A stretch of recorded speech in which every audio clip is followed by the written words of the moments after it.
কোনো কিছুই আমাদের পরিকল্পিত না। আমার মনে হয় যে আমি আসার আগে 1 ঘন্টা আগেও আপনারা কেউ জানতেন না যে আমি এখানে আসব। আর এখানে যাত্রীদের ট্রেনের ওই জায়গায় আমি হেঁটে হেঁটে যাচ্ছিলাম, কিন্তু আমার জন্য ট্রেন সময় বিলম্ব করবে বা আমি আটকে রাখবে সেটিও যেমন আসলে কাঙ্ক্ষিত না। আর এরপরেও যাত্রীদের চলে যাওয়ার পরে আমি এই ব্যাপারে যারা আমাদের কর্মকর্তা তাদেরকে বলেছি যে এইরকম পরিস্থিতি যাতে না হয় সেদিকে লক্ষ্য রাখতে। আর দুটি ট্রেন নিয়ে একতা এবং নীলসাগর যেহেতু সময় শিডিউল বিপর্যয় ঘটেছে, সেই ক্ষেত্রে কিছুটা পরিবেশ আসলে কিছুটা নষ্ট হয়েছে।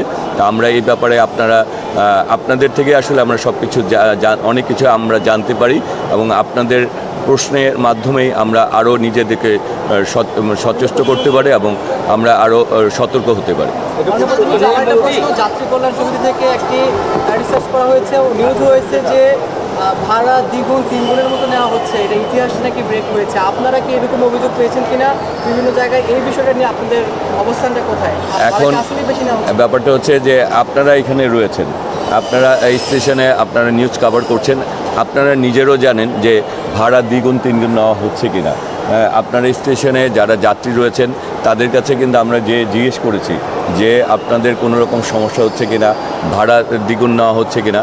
এরকম অভিযোগ কিন্তু আমাদেরকে কোনো যাত্রী দেয়নি।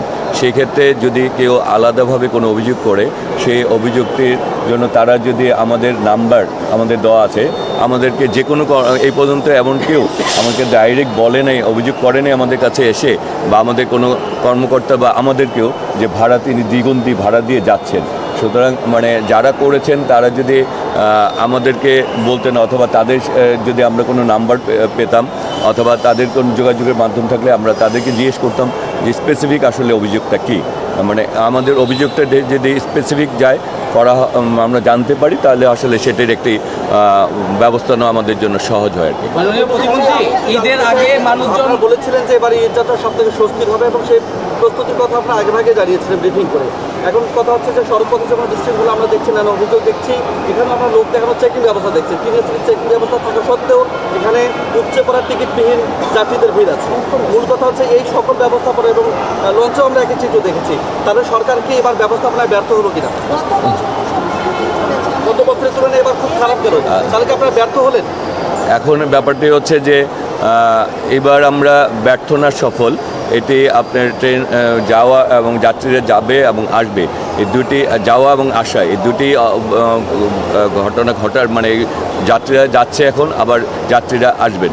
সুতরাং দুটি ঘটনায় যদি নিরাপদ বিচ্ছিন্ন হয় তাহলে এবং এটি আমাদের টোটাল যে যাত্রী পরিবহন তার তুলনায় আমাদের কয়েকটি দুর্ঘটনা ঘটেছে এবং সেই দুর্ঘটনাটি কতটুকু কর্তৃপক্ষের দায়িত্বের কারণে আমরা দেখেছি যে ট্রেনের যে ঘটনাটি ঘটেছে সেই ক্ষেত্রে কিন্তু মানে 2 জনের অবহেলা ছিল। সেই একটা হচ্ছে যে ড্রাইভার ছিল, তাকে কিন্তু আগেই সতর্ক করা হয়েছিল যে এখানে লাল পতাকা, তারপরেও সে সতর্ক না হয়ে এই কাজটির সাথে এবং তার বিরুদ্ধে কিন্তু ব্যবস্থা গ্রহণ করা হয়েছে।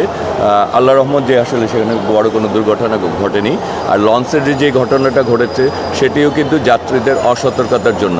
এখানে আমার মনে হয় যে আমরা সার্বিক পরিস্থিতি আমরা অবলোকন করছি।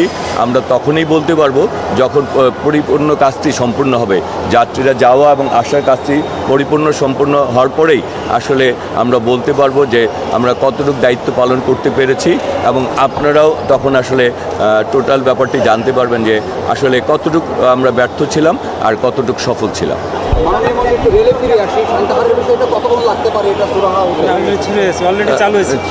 সান্তাহার অলরেডি চালু হয়েছে। আমরা বিকল্প ট্রান্সশিপমেন্টের আমরাও কিন্তু কিছু সান্তাহার অলরেডি চালু হয়েছে।